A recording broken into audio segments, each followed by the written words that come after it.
Greatness at track number 9. Stay on the right track and let your light shine.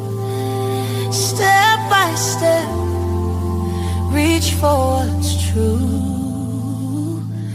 Track number 9, your greatness is waiting for you.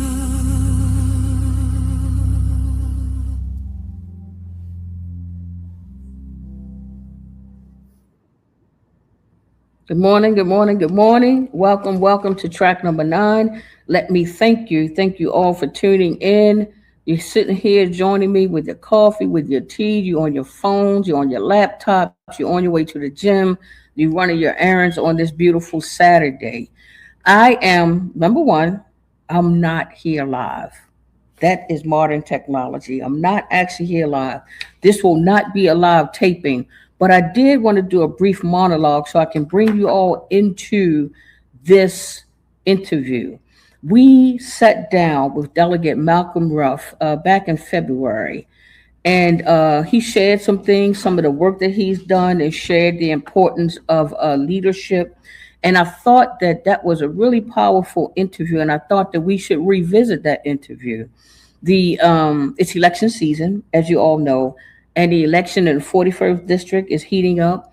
The election in the 40th district is heating up, and especially the congressional 7th congressional election is heating up. We've had candidate forums all across the city, all in the counties, and people have been meeting their potential leaders, people who they may consider voting for. But I just really wanted to bring this interview back because I just want folks to hear from Delegate Malcolm Ruff. It was a really, really great interview, and I actually learned a whole bunch of things from him.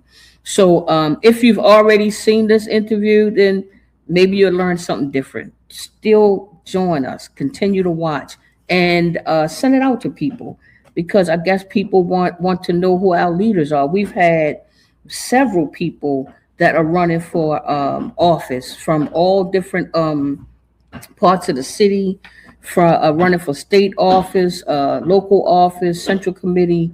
We've had them. If you know anybody that would love to be on our show, then hey, we are nonpartisan. We are bipartisan, I should say, or nonpartisan affiliation, and whoever, it doesn't matter. Independents, Andy Ellis from the Green Party, which I really like Andy. Republicans, Democrats, it doesn't matter. We will interview them all, because the people want to know who they are voting for. They want to hear from you, and they like to see and people who are in a more comfortable environment, if you will. Sometimes when you have on a suit and a tie and you got a microphone in front of you, you answering all the questions. But when you're in a laid back kind of environment, such as track number 9, then we tend to get to know the people who are leading us or who want to lead us a little bit better. Before we run this interview, there are a few dates that I want you to remember, because it's election season. 1, June the 2nd, close of registration and party affiliation deadline. You have to be registered by June 2nd. June the 11th is early voting begins. Early voting begins June the 11th. June the 16th, mail-in ballot request deadline. Ballot delivered by mail or hand ballots, 8 p.m., hand delivery, or 11:59. So you got to request your ballots before that particular date. Early voting ends June 18th, 2026. June the 19th, mail-in ballot request deadline. If you haven't requested a mail-in ballot by then, you won't get one. June the 23rd is primary election day. That is the big day, June the 23rd. And July 7th, 2026, registration reopens. Now, I'm not going to go over the general election information, but I want you guys to know, please register to vote. Don't care who you vote for. You can vote for one of my little dogs. or you can vote for your cat. You can vote for Barney, but please exercise your right to vote. And with that said, guys, I will be live next Saturday. Well, then again, no, next Saturday, you and me, we will be at the B&O Railroad for track number 9's live taping. That is June the 6th, 12 p.m. to 4 p.m. There will be a live taping, plenty of good food. All of our guests who've been on this show will be there. Senator Corey McCray, Delegate Malcolm Ruff, Dr. Toombs will be there. Sarah Matthews will be there. Everybody that's been on our show will be there. And we're going to have ourselves a good time. We're going to fellowship. So please, please, please, I'm going to continue to send that out. Of course, if you can donate, click the link and donate. However, you do not have to donate a dime to come and participate for free. So anyway, I want to say I will miss y'all. Seeing myself, seeing you live, all of us here live, I will miss you guys. But I'll be back. I'll be back live, God willing, and the creek don't rise. Enjoy this interview of Malcolm Ruff. It was a wonderful interview. Thank you so much for tuning in. I appreciate you. And send this link out to everybody. Subscribe to the show. Send this link out to people who you think might want to get to know Delegate Malcolm Ruff better, because it was a fantastic interview. Thank you. Much love. Good morning, good morning, good morning. Welcome to track number 9. I am your host, Monica Cooper. It's a beautiful day out there. Praise our Lord and Savior for that sunshine that we got out there. I want you all to enjoy this day. But before you get your day started, let me say thank you for joining us here in the studio. Grab your coffee, grab your tea. I'm glad you joined us on your laptops. I'm glad you joined us on your phones while you drive and get ready to go to the gym and work out. I appreciate you guys being here. Miss Ardelia Wilson is here. Good morning. Southwest District Community Relations Council. I appreciate you. Thank you very much. I'm Monica Cooper. I am your host. And this Saturday morning, I'm going to do a monologue for you, if you will. Just a little, bear with me. So this Saturday morning, I want to share with you some information. Hey, Brother Bobby Pittman, good morning. Some information about our special guest. Hi, Nicole Daniels. Our special guest today is a young man you may know from Park Heights, a neighborhood that has carried more than its share of this city's weight. Real struggle, real disinvestment, but also real people, real love, and right now, real money is coming in. $400 million in state investment is transforming that community. The neighborhood is the middle of something. In the middle of something special. But long before any of that, this young man from Park Heights decided he was going to be his own investment. His mother's name was Martha Ruff, a career librarian at the Enoch Pratt Free Library, and it's Black History Month, so we need to acknowledge that young lady. So what I'm about to tell you is not lost on me this morning. Miss Martha was known in her community as a griot. I don't know how many of you guys know what a griot is, but look it up. A keeper and teller of Black stories. She didn't just check out books. She carried history home. She carried possibility home into a neighborhood the world kept underestimating. And then the Park Heights Library closed. 30 years without a branch, a generation of children without a library to walk to. But Miss Martha's son never forgot what she gave him.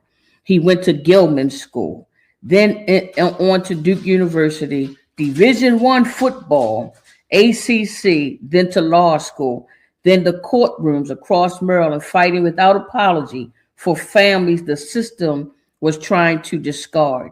He won a $20 million settlement for a family whose father was shot 6 times, handcuffed in the back of a police cruiser. He built a nonprofit. He served his church. He went back to Gilman and built a Black alumni community from scratch. And this past August, Miss Martha's son stood at a groundbreaking in Park Heights. The library is coming back home after 30 years. And he said, I am a native son of Park Heights, raised by a longtime Pratt librarian. Today he serves as the 41st district as a member of state delegate. But this morning, we're not here for the delegate. We're here for the son, the man, the fighter. His name is Malcolm Ruff. Bring Malcolm Ruff into the studio, please. I am just so excited. I know your mom.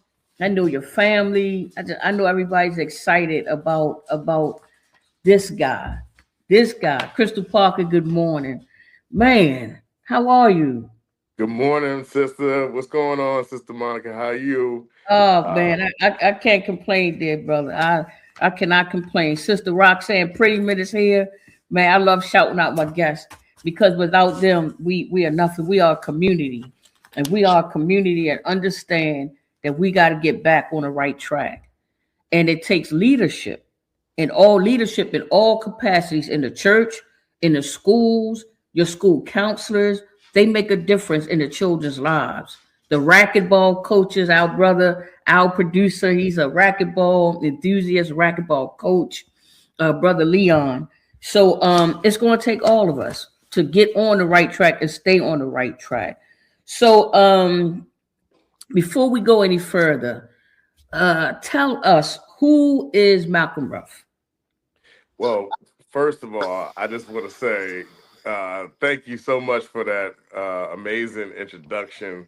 It is really difficult to hear, my own journey Mm, objectively, mm, right? That's really it's really tremendous when I look back and think about all the wonderful accomplishments that God has bestowed upon me, the blessing. I just gotta say, God don't play about me, and that's just the long and the short of it. I'm so very, very blessed to be able to come and join you today. Thank you for the invitation. Thank you for thinking enough of what I've been up to and what I represent to bring me into this conversation with your listeners, with your family, with you, and all that you have been able to do for the community, especially in West Baltimore. So, who is Malcolm Ruff? Um, I'm a soul brother. I am a true son of West Baltimore. I'm a lover of Christ, and I'm a lover of Black people. I'm a lover of all people. I am a lover of justice and freedom and all things that are righteous and good and positive. But number one, I'm a lover of Baltimore City. Charm City is my heart. Park Heights is my home, and the 41st district is my mission. Yeah, as you mentioned, I've done a lot of things so far. I've come through, my time as a young person and growing up in Park Heights. It kind of established who I am as far as being a justice oriented person. My upbringing, you talked about me going to Gilman School, and my mother. My mother, by the way, is still alive. I just want everybody to know she is still with us. She is an awesome grandmother to my four amazing children, and that me and my wife are raising. But my mother is obviously my biggest influence, Martha mm, Roberta Ruff, who grew up in West Baltimore as well, just inside the 41st district. She made a lot of sacrifices for me, mm, right? And so those sacrifices are a huge aspect of who I am. One of the major sacrifices she made was while she was, starting her career as a librarian at the Enoch Pratt, she decided to leave the Pratt Library and to go work at Gilman School. Um, mm, 2 years went right before I was born, right? And so, actually, 2 years after I was born, 1986, she decided she was going to go work at Gilman so that could create an inroads for me to go to Gilman. mm, That's how I ended mm, up being able to have that privilege. She was the first African American librarian in the lower school at Gilman School. And as soon as I was able to get in, a couple years later, she decided to move on, and she ended up working as the one of the librarians at the Henry Moon Library at the NAACP headquarters, which is in the 41st district. It still remains in the 41st district. Um, so I remember just coming out of Park Heights every single day. I grew up on Keyworth and Cottage. Anybody know who that is? That's in the bottom. That's down bottom, Lower Park Heights. And thinking about what I was observing, I'm talking about this, Monica, because this is really the foundation of my sense of justice and my sense of why it's important to fight for fairness. Mm, Is that I would drive down Cottage Avenue and drive down Shirley and make a left on Greenspring and see an environment that did not reflect my greatness. It did not reflect my community's greatness. It did mm, not reflect the values of the people that I grew up with that were raising me in my community, that would see me as I would run through the alleys with my young friends, and riding bikes by the Delta Center. And uh, when I would come out on the other side of 83, I would come out into Roland Park and see the tree-lined streets, the really huge Victorian houses, mm, and the pristine, curated nature of that environment, mm, and think to myself, there's nothing innate about me or my people that caused us to deserve to live in an environment that didn't reflect our greatness, and that was just inherently unfair. And I think that's the pinpoint of where my orientation to fight for equity, to fight for fairness, to fight for resources to be distributed to people that historically haven't had them and that are mm. vulnerable and that need them the most. So at my core, that's who I am, is someone who is keenly focused on leveling the playing field. That's amazing. And you spoke about your mom, and God bless her. She's still with us. And I know, like for me, my mother was just so very important. And I've shared on a show, in the past and in interviews that I've done, that although my mother had issues, she was a fantastic mother. She was an amazing mother, and I realized the importance of mothers, mothers that can be with their children, mothers that can help raise their children, mothers that can push their kids into college, into success. So I appreciate that, and I appreciate your mom. You had mentioned, and I did some research. Well, my research person, Mr. Joe Riches L, that's my research person. He's absolutely amazing. That's my But guy. yeah, the brother is he is amazing. That's my research person over here. But we discovered that your mother was a griot. She is. She still is a griot. Um, Really?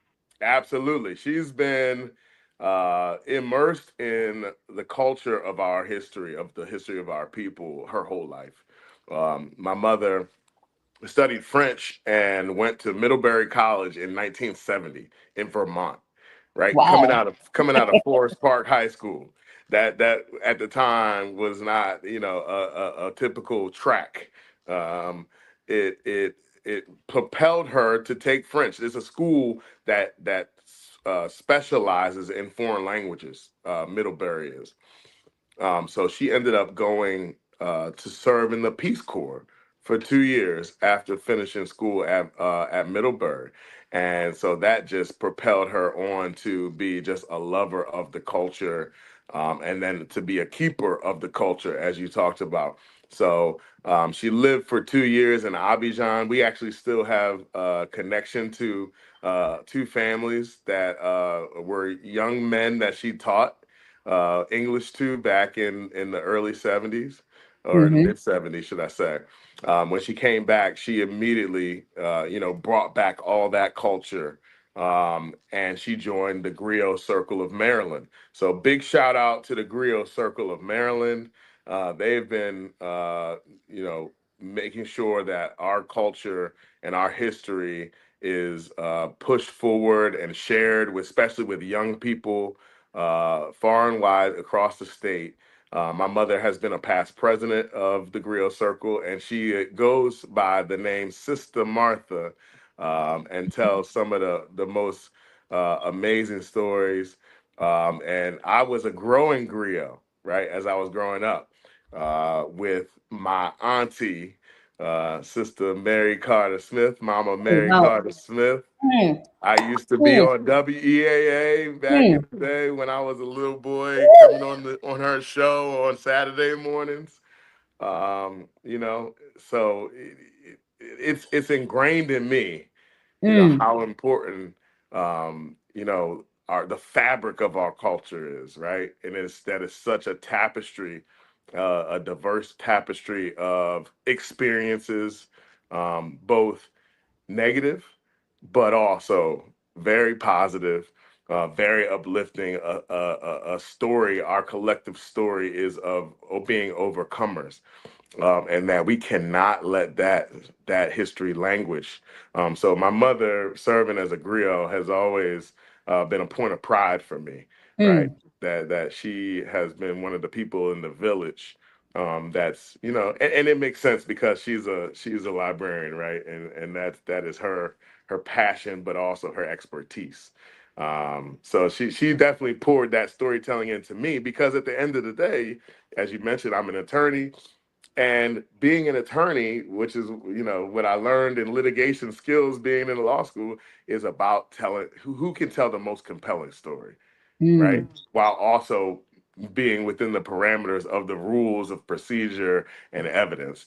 That's really the ultimate breakdown of what being a trial lawyer is about. Can you tell the better story while being within the rules of procedure and evidence? Hey, that's amazing. And you mentioned the griots, and you mentioned our ancestor, the Mama leader. Mary. Yeah, man. And I don't know if anybody ever remember in schools in Baltimore City, there used to be griots that would come in, and she came into my elementary school. Man, I get Mm, emotional sometimes when I think about. I'm telling you, brother. If you see me and my eyes get a little glossy, just know that somebody turned on the water.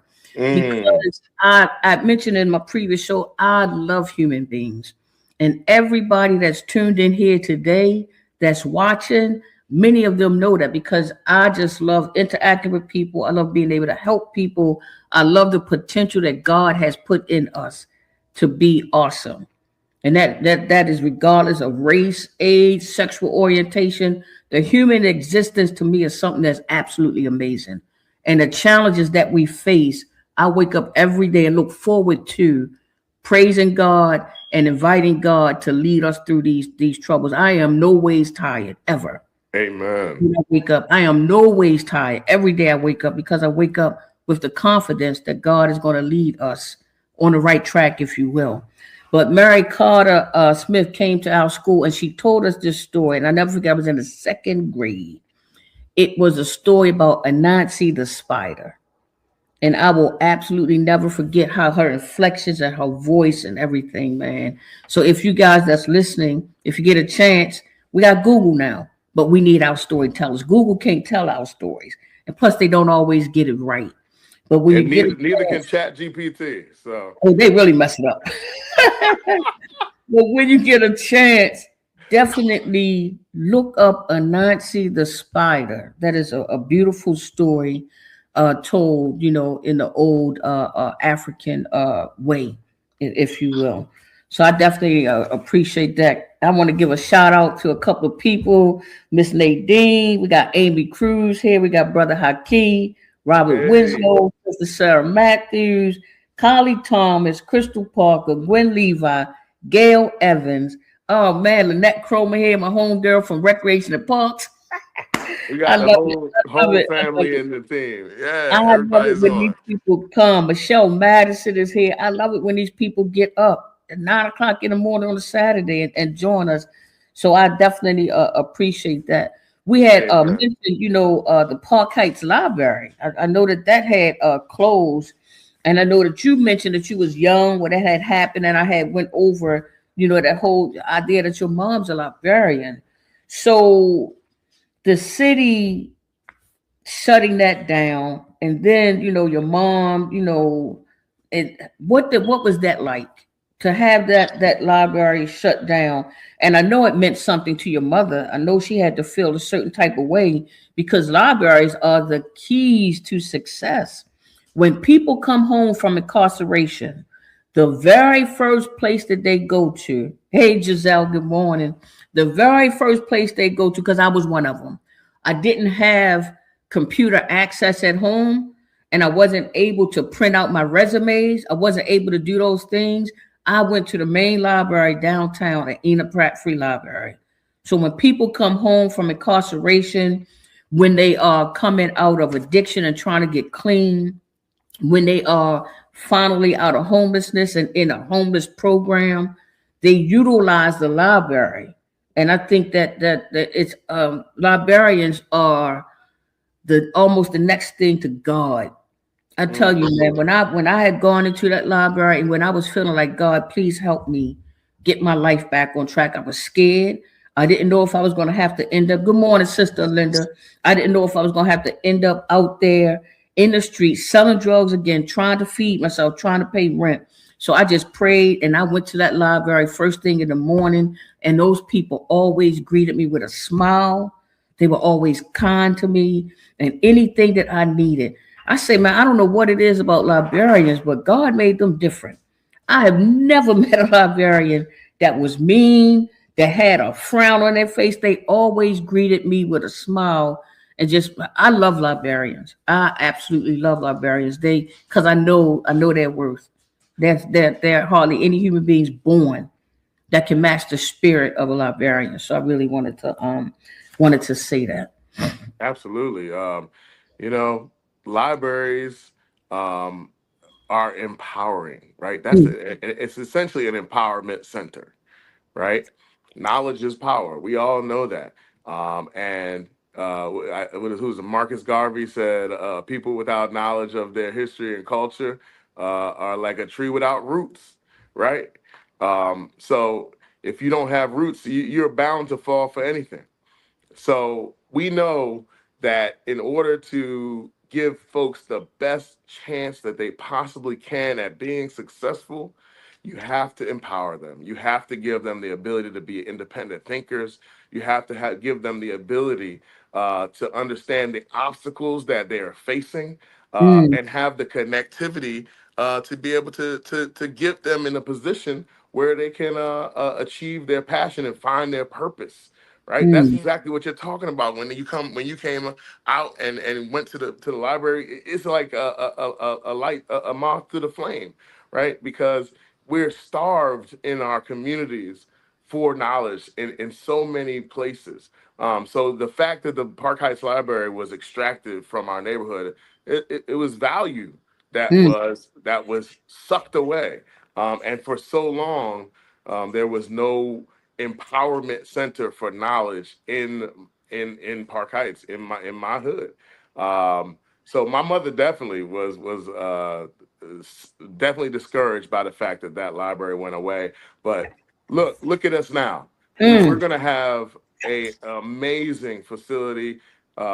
Huge thanks to my city council person, my city council representative, the vice president of the Baltimore City Council, Sharon Green Middleton, Madam Vice President, who has been so dogged in fighting for that development right there at Garrison, excuse me, yeah, Garrison and Park Heights, to have our brand new library. And I was just so honored to be at the groundbreaking this past year, to be able to say I was there to make history when we decided to finally bring a library back to Park Heights. Mm, It is well overdue, an investment that we have to make for our children, because again, if we don't show them that knowledge is a priority, that information access is a mm, priority, then we are telling them, without telling them, that their future doesn't matter, and that them having the best chance at success does not matter. Um, I'm really proud of us. I'm glad I was able to be at the groundbreaking, and I know once we, 2 years from now or a year and a half from now, when it's finally fully built, we will have done a major service mm. for Park Heights in Northwest Baltimore. Amen. Amen. I definitely appreciate that. And I know you standing next to your mother at that groundbreaking. I know that had to be a super proud moment. So thank God for that. But I want to switch gears a little bit and talk about this farm that your family have owned for over 100 years. 100 years. And we talking about during the Depression, through Jim Crow, through every decade where black families across the country were being stripped of land, created out of deeds, pushed off of property they rightfully owned. The Ruff family held on. Tell us about that. Y'all refuse to let go, and you have this land, which I think is the most important thing that people can do is actually own land and property. And as we know, we are ending Black History Month, and one of the things that plague the African American community is the fact that after slavery, they owned hundreds and thousands and millions of acres of land across the South and across the country. And now that number is down to maybe, I don't know, 1.2 million. And, people have to produce food. People, for your folks, imagine if we don't own any farms and somebody decided that if you live in a red state, you can get food. But if you live in a blue state, we cutting you off. We won't give you any food. Then where would we get our food from? When we think about survival of communities and you don't control your food, so that means that whatever people put in your food, that's just what you are subject to eat. You don't control your food. So if somebody from a farm decided we're not sending these markets any food in no more food is coming to West Baltimore, what would we do? Right. So it's important when we see these urban agricultural spaces where people are growing their food, because people are starting to realize that food insecurity, and that's for poor people all across the country.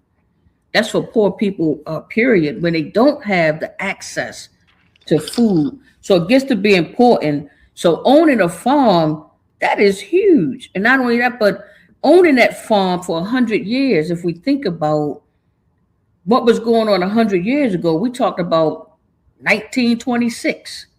Well, That was our before farm. civil rights. That was before, a whole bunch of stuff. 1926, it was still a little rough for black folks. Yeah, I mean, I think our farm, we obtained that farm in the late 1800s. Wow. So it's been well over 100 years now. Mm, The Joshua Hall is my great great great grandfather, who acquired that farm, but it has come down through my mother's side of the family. So that's the Ruffs and the Govers of Harford County. Shout out to the Gover family, my cousins Gene and Carol and Brian, who their father, my uncle William Gover, who lived to be 91 years old, was essentially the person who, for many of the past, several decades, maintained our farm. It's a farm right there in Forest Hill, Harford County, on Putnam Road. It's several acres, probably it's under 20 acres. But what it represented for my family was, uh, a place where we could all gather anytime we wanted. So we would have our family reunions there. We would do, the 4th of July every single year. At some point in the summertime, we were going to go and be out on the farm. And it's a whole different ball game for a young child. When you have access to opportunities that don't exist in the city, right? There's so many of my friends that I grew up with on Keyworth and in Park Heights that only knew their 4 block radius of where they live, right? Mm-hmm. So I was able to with my family have the privilege of to going out to the farm and running all around, and as sometimes jumping on the tractor and running through the fields and running down to the creek.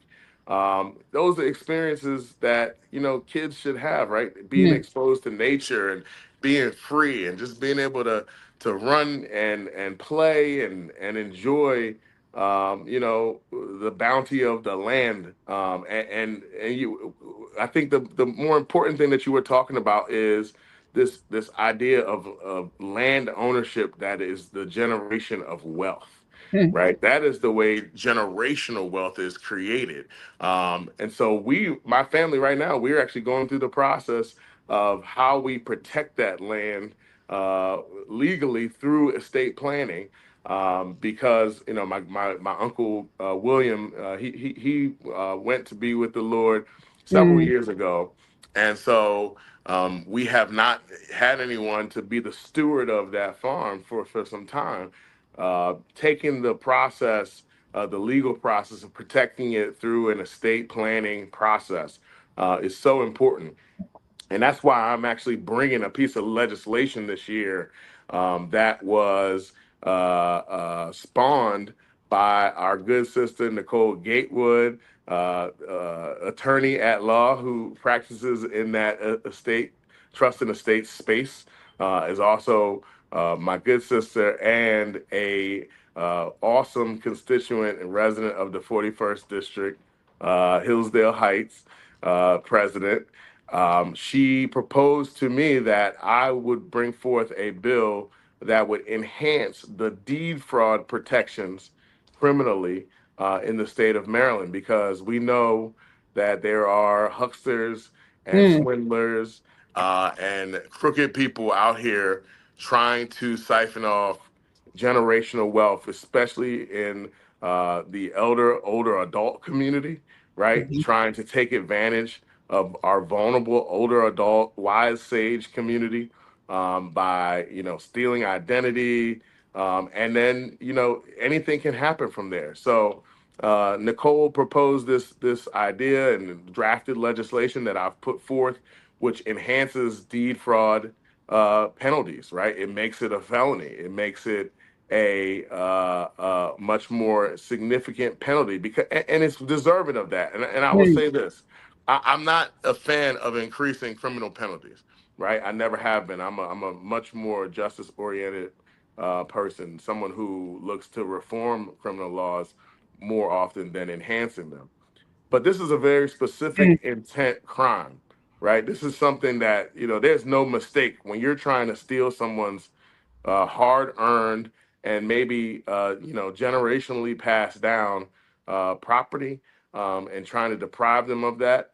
I've heard horror stories. I had a woman on my panel when I presented this bill to the legislature, who her family can't even tell her the entire story about what happened to them, but they had their home stolen right from underneath of them, and for years they could not recover because the biggest piece of wealth in their portfolio had literally been snatched away from them like a rug under their feet. So that is House Bill 130. It is the first bill that I filed this year. I pre-filed it in November. It is one of the biggest priorities I have, which is not only to enhance the deed fraud penalty, but also to create a task force to study deed fraud that will include all kinds of stakeholders from the real estate community and from the legal community and from government, from the legislature, but also to create a a deed fraud fund that will support victims of deed fraud. Because Mm-hmm. I cannot imagine what my family would do if somebody was to nefariously come and take our property, take our rights to this 18-acre really, really beloved land, right? Something that isn't just about the soil, it ain't just about the grass, it ain't just about the farmhouse. That is the spirits of our family exist on that farm, right? The history of our family is incomplete without that land. And more importantly, that's a piece of wealth that has been in our family for generations.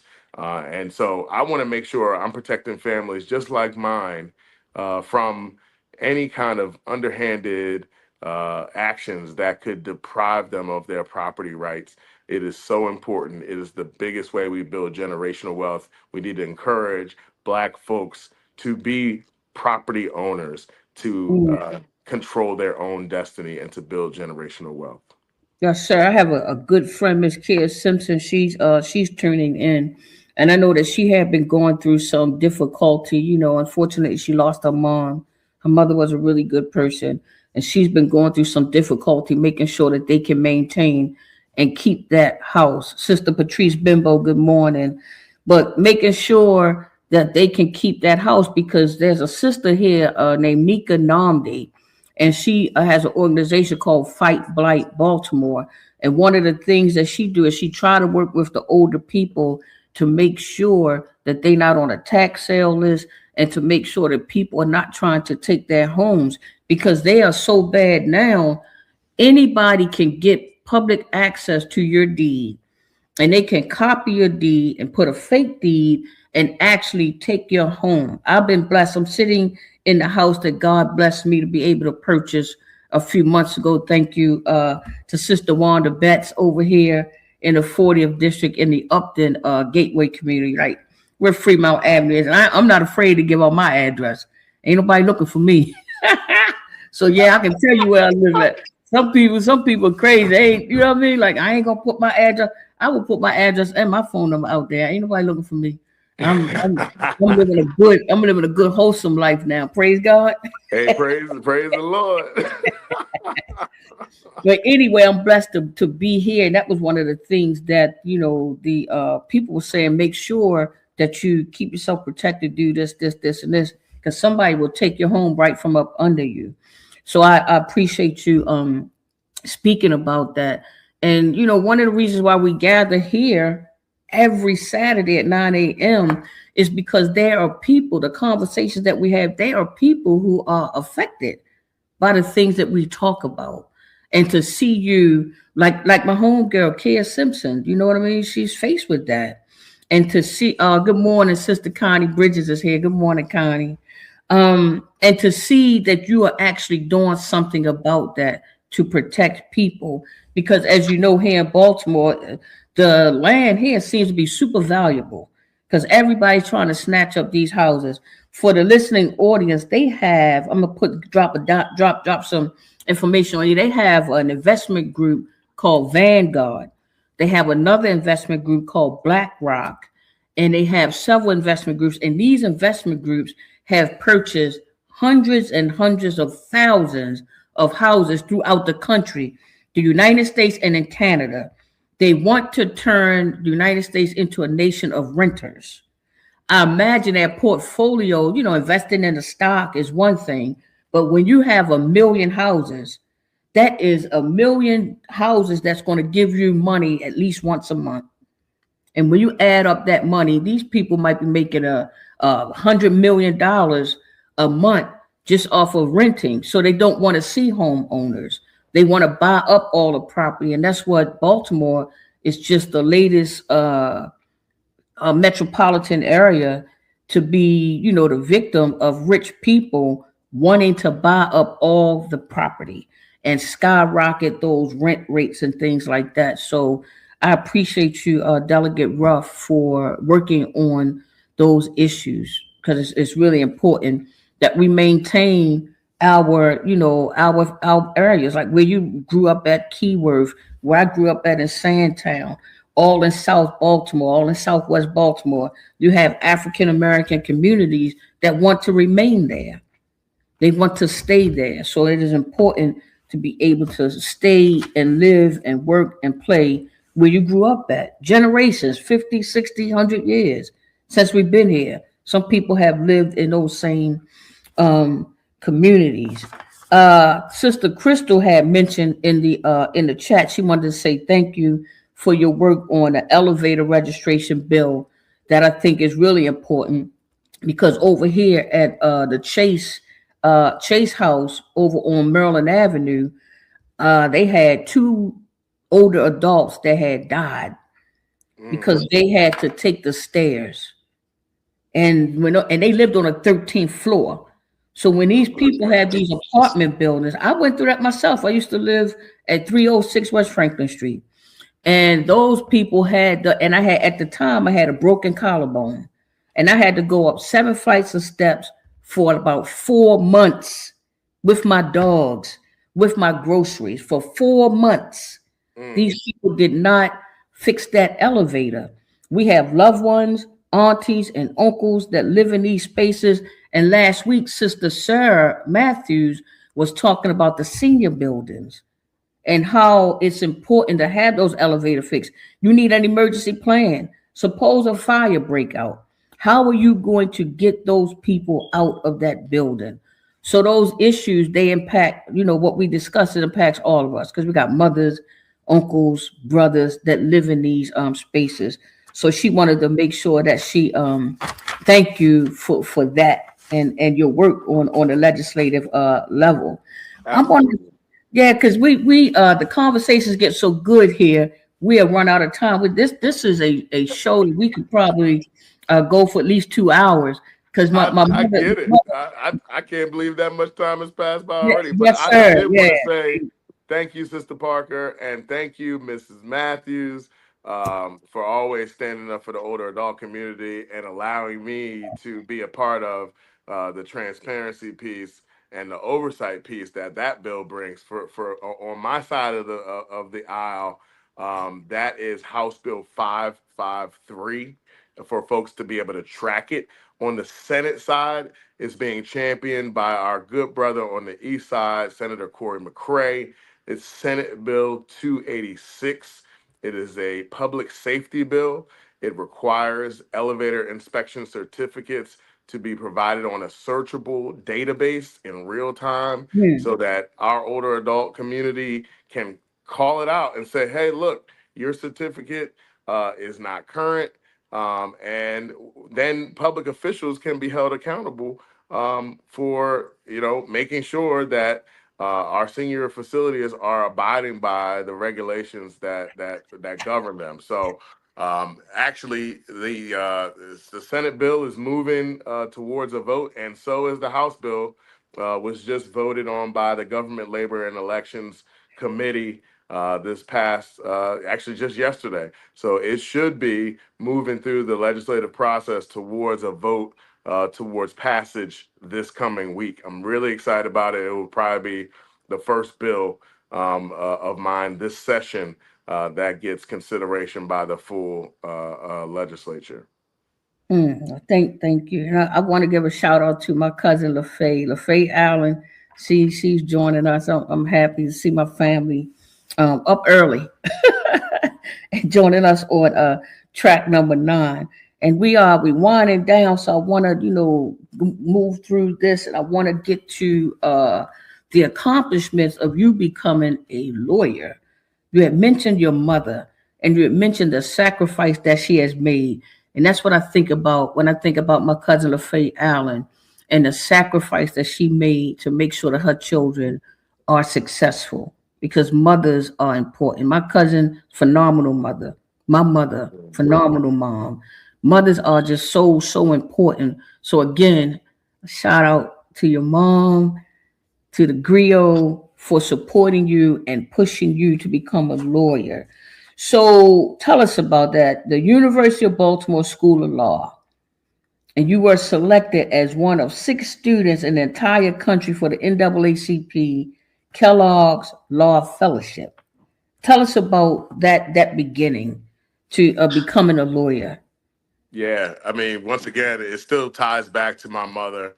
7th grade, I was standing in front of the upper school at Gilman, the high school at Gilman, with my mother, and she was talking to one of my teachers and also one of my coaches. I'll never forget. I was in seventh grade, and my coach was saying to her, "This young man is gonna go far in football, and he's gonna play in the NFL." And she said, "No, this boy is going to law school at Yale." I've told the people many a time, it's stuck. It really was imprinted in my brain that I could go to law school and I could be a lawyer, and so that was always the path from that point on. So I got the chance to go to the University of Baltimore Law School. I had some great professors that really shepherded me through the process. I walked into campus. I was never a knockout student, but I just always persevered and I always kept, the goal, the end game in mind. So just did everything in my power. Always in the law library, long nights, really long the sacrifices of just being up and reading and studying and writing Mm, all the time. It was a tough 3 years, and I suggest to all young people that might hear this, mm, that if you are looking to go to law school, that you got to be really committed, and mm, you got to want to be in the courtroom. I think if you're looking to be a litigator, and there's so many aspects of the law that warrant going to law school, but you got to really love it. So I had folks like Byron Warrenkin, who the moot courtroom at the University of mhm. Baltimore is named after him, and there's a law clinic that is actually run by his daughter. Heather Who's a Woodkin, yeah, tremendous woman. Heather yeah. Warrenkin is an amazing justice advocate, and she is a chip off the old block. Uh, he was just such an amazing practitioner, but also an amazing professor. He wrote the book on criminal procedure in the state of Maryland, Byron Warwick, and he was one of the people that helped me get into school. I took his classes because he made me, because he wanted to make sure he was vouching for the right person. And at the end of the day, he was the one that got me my first job in the law. I was able to become a law clerk for the Baltimore County State's Attorney's Office because Byron Warrenkin saw fit to create a path for me there. Folks like Professor Jose Anderson and Professor F. Michael Higginbotham as well were the Mm, mm, guys that really poured into me. Professor Anderson's litigation skills course was transformative for me. It really let me know that I was going to be in the courtroom. And he also was our coach for our mock trial team, which we made it to regionals in the Thurgood Marshall mock trial competition nationally. Law school really gave me the foundation that I needed to be a stand in the courtroom and be unafraid and courageous and take on cases that traditionally had not been favorably received by the courts, especially federally.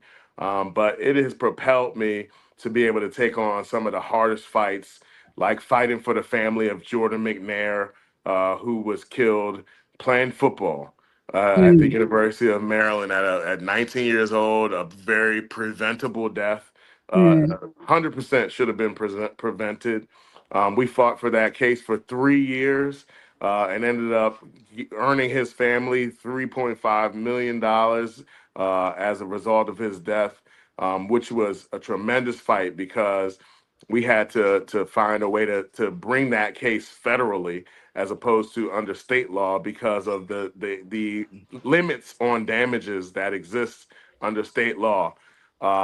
We fought for the family of William Green, which you mentioned earlier, who was the young man, 43 years old, with two kids and a family who adored him, mm, who happened to have a bad night and got arrested, locked in a squad car, handcuffed behind his back, shot 6 times by a police officer who was sitting right next to him in a squad car.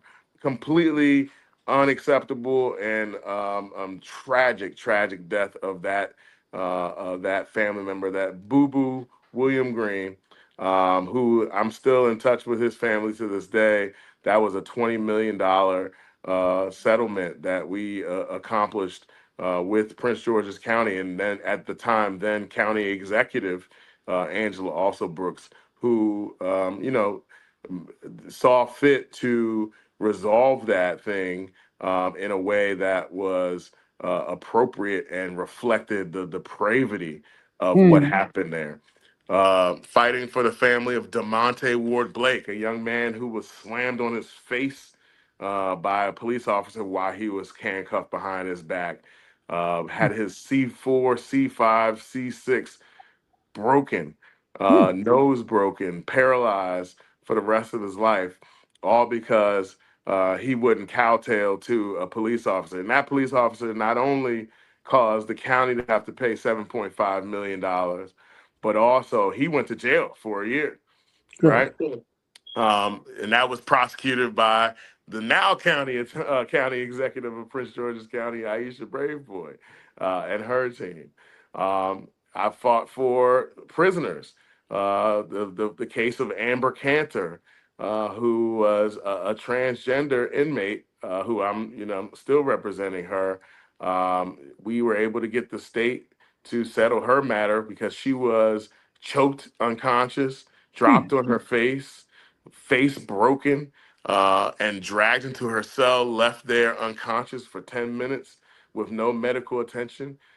These are the fights that somebody has to expertly bring under the Constitution, both federally as well as under the state Constitution. These are real people's lives, real damages, real harms that have to be addressed. And it is not an easy fight to be in the courtroom and to have to navigate the rules of evidence, the rules of procedure, um, defendants and defense lawyers that Mm. are trying to, obviously counteract the case that you're bringing. But I think my skills and the expertise that I've developed over the years of being a trial lawyer really culminated this year and proved mighty when I brought my most recent trial, which was the case of April Hurley and Jonte Gilmore, which I took to trial this Mm. past November against April's landlord and property management company that was overseeing her apartment right on Edmondson Avenue, just outside of MLK. You guys might have heard about it, where April's landlord hired a guy to be a maintenance man who ultimately was a psycho killer, Mm. someone who had been recently released from prison. And I want to say he truly set back re entering citizens for a long time because this guy was involved with Out for Justice and he was testifying before the legislature. And by all intents and purposes, it seemed like he was somebody who was trying to change his life. He was looking for employment. But at the end of the day, he had a conviction for a first degree sex offense that he had served 9 years on a 14-year sentence of. He had a first degree assault conviction for which he had served some time as well. And unfortunately, her landlord did not do any kind of background checking, Mm. did not ensure that this gentleman was fit to be inside of her residence, and Mm. he pretty much scoped her out. He cased her apartment for 3 weeks, and then he ambushed her in the Mm. middle of the night at gunpoint, tortured her visitor, sexually assaulted her, slit her throat, cut her all over her body, Mm. tried to choke her to death. And then after he was done having his way, he poured gasoline all over the room and set the entire place on fire Mm. and left them for dead. and luckily they both survived. But that pain, that trauma was, I mean, astronomical. And Mm, so we brought the case. The landlord said, you know, how was I supposed to know? You know, why should I be held responsible? But that's the standard, right? mhm, When you're entrusted and you have the right to make a profit because people are relying on you to have a safe place to live, that you're mhm, going to do everything reasonably in your power to keep them safe. So we brought that lawsuit against them, and we tried the case for 7 days, 13 witnesses. And after my 90-minute closing argument, where I 90 had minutes. Woo! Good grief. 90 minutes. That's why you won. Good Lord. 90 minutes. 90-minute closing argument, I asked the jury to return a verdict of $22 million. They gave us everything but half a million, Oh, $21.5 million, including congratulations. $10 million in punitive damages Mm, against that landlord and property management company, because it was so evident that they mm, were. The theme of my opening argument was they were asleep at the wheel. mm. And those are the kind of justice warriors we got to have, people that are Amen. willing to go to bat, and invest in a case, right? Because this case I've been developing for over a year and a half, 2 years. Yes, sir. Um, that's the dedication that it requires. We got to have people in our communities that we're training up to call it out, and to be able to expertly wield the law in the favor of those that need justice the most. And Yes, sir. that's what I'm proud to be able to do. I'm honored to be able to step into courtrooms, and I've been doing it for years on behalf of all kinds of people. It's almost 14 years I've been practicing law now, and 8 years now with my OG, the one and only Billy Murphy, who Mm. is my senior founding partner of our law firm. Well, congratulations on all your legislative success, and definitely congratulations on, those cases and that particular case, because I like to let people know that I believe in second chances for people that's Absolutely. coming home that need opportunity. However, I believe in accountability and justice first. Absolutely. Period. I was raised in a household where if you do something wrong, you have to accept the responsibility for that. So accountability is first and Absolutely. justice is first. And people who are victimized, they deserve justice. Communities that are victimized deserve justice, period. And when you Yeah. talk about that case, one thing that I've noted and remember about that case is that when Woolley, the commissioner, did Oh, a press conference, the way that he did the press conference was in the way that he dismissed these people. I remember him saying, well, we don't know. He might have been there purchasing drugs. He might have done this. He might have done that. The way that he discredited that brother and that sister was such a disservice that it still sticks in my mind. Because had they done the proper police work initially, the young lady that lived in my building oh at no. 256 West Franklin Street, I saw her Wow. every day. And she Wow. was a Caucasian girl with red hair. She was an absolutely amazing human being. That Yep. thing, and that's what I'm telling you about how everything impacts. I had to go and get myself some counseling. I lived in that building. I lived in that Wow. building, and the fear that I had because of that incident was amazing. I should sue some daggone body. I might call you after this damn. I might. Oops, I don't want to use that language, but I might call you after this show because Look, it affected me deeply, and I went to counseling and everything. But yeah. yeah, we Well, should say thank her you. name. Her name was Pava LaPere. Yes, ma'am. Yeah, And calling her absolutely, because the she was police. absolutely, man. This young lady, oh, she always had a smile. She always greeted you. She was really an amazing person. So God rest her soul. Yeah, We're kind of absolutely. coming to the end, but it's never the end. It's never the end for this work. I will say that. And I want to give a shout out to some people that joined us. Delegate Jackie Addison, Hey, one of my Jack. favorite people, and one of my ultimately favorite lawmakers, human beings, Absolutely. Sister Cheryl Glenn. Sister Oh, Cheryl Glenn has tuned in today. Maybe hey. one day we'll have her on the show. She is absolutely amazing. Always been a fighter for our communities. She's that girl.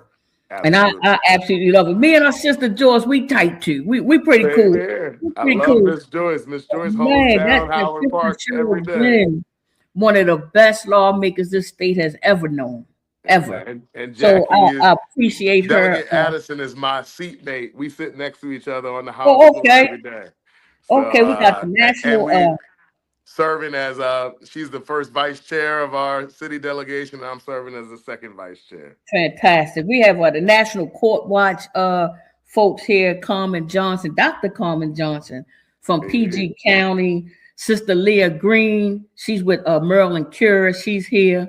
We got the chaplain for the Baltimore City Police Department, Sister Denise Reed. She's here today. So I really want to just thank everybody for tuning in. And of course, we just never have enough time when God is in the space. When God is in the space, we could just go on and on and on because that's the goodness that God brings. So, yep, we could probably sit here for 2 more hours. And as I mentioned, my mother said that I never saw a microphone that I didn't like. So, of course, I can talk. But this has been an amazing show with you. Sister Ardelia, from out of your district, she's been tuned in, and I'm just really happy that you were able. I know you're busy. I'm happy that you were able to come on here, and I'm happy that people were able to hear about you, about your beautiful mother, about your history. We didn't get a chance to get into your football play at Duke University. We didn't get a chance to talk about how amazing you were. And yes, you would have definitely had an NFL career. So when you're looking him up, make sure you know that this guy can play some football. But his mother said, no, sir, I got other plans for you. And God said, I have other plans for you.